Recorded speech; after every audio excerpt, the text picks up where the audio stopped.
If you could travel anywhere in the world, where would you go? My grandma loves to travel, and as my middle school graduation present, she took me on a 2-week trip to Africa during the summer. Having the chance to experience Africa was one of the most memorable trips I'll ever take. It was such a good experience to be able to see the wildlife up close and to gain more knowledge about their culture. My trip to Africa was eye-opening and it touched my heart in so many different ways. As a kid growing up in America, we don't realize how privileged we are. Besides going on safaris and getting to see animals in the wild, we also had the chance to visit a Maasai village and learn about their way of life. The people there were very nice, and they actually let us inside of their homes, which were made of mud and sticks. There were 2 beds per hut, and I would describe them best as cots. And the house that I went into, they didn't own pillows to sleep on. It also does get very hot in Africa, and there's no heating, no air conditioning here. There was also no bathrooms or showers in this village. We did also get to see the classrooms where they send their children to, and the kids there were actually learning English, and they sang their ABCs for us, and they were so happy to see all of the tourists. The teachers used chalkboards to teach their kids, and I noticed that the kids sat on the floor, and I could tell though that they were so eager to learn and happy to be there. Before we left the village, we got a chance to see their way of dance and music, which gave me a better perspective on their culture.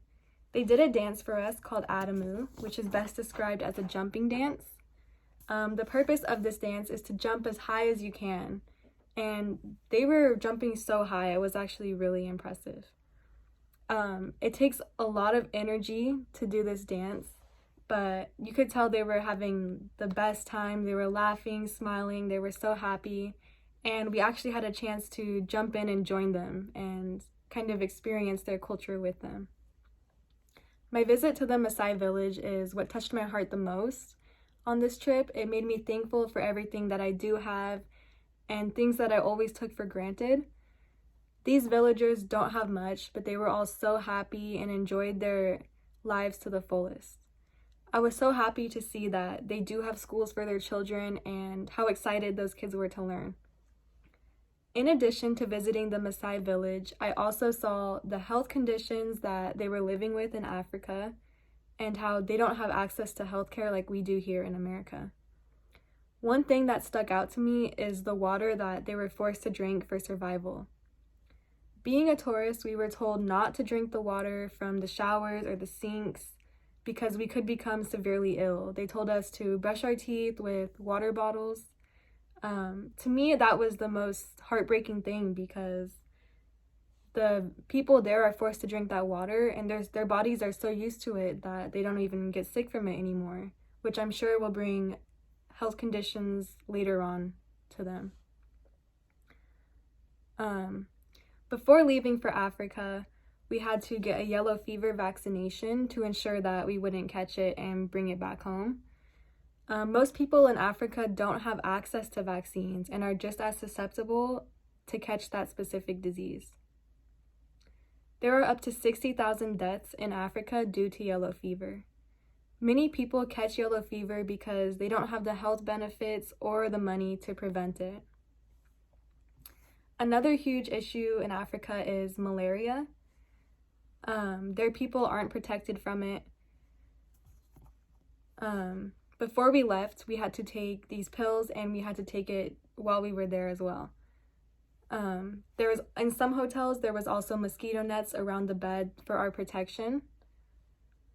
Malaria is more common in Africa because they have a different species of mosquitoes, which is deadly. Many people in Africa die from malaria. People in Africa are living in very poor health conditions. They don't have clean drinking water and are suffering from many different diseases, such as yellow fever and malaria, and there are many more. On this trip, I learned about African culture. I will forever be grateful for the experience. Second, it made me thankful for everything that I have, and it was nice to see that even though they do have many hardships, they are still able to find happiness. Finally, the health conditions in Africa are very poor. And even though Americas aren't the best, we are very fortunate that we have the opportunity to get healthcare. When we are young, we don't realize how privileged and lucky we are. The lesson that I learned from taking this trip is to not take anything for granted. This was the most eye-opening trip I have ever taken, and I hope to one day go back to help make a difference. Thank you all for listening, and I hope that one day you all get a chance to visit a country that is less fortunate than us and learn about their different cultures and help to make a difference. Thank you.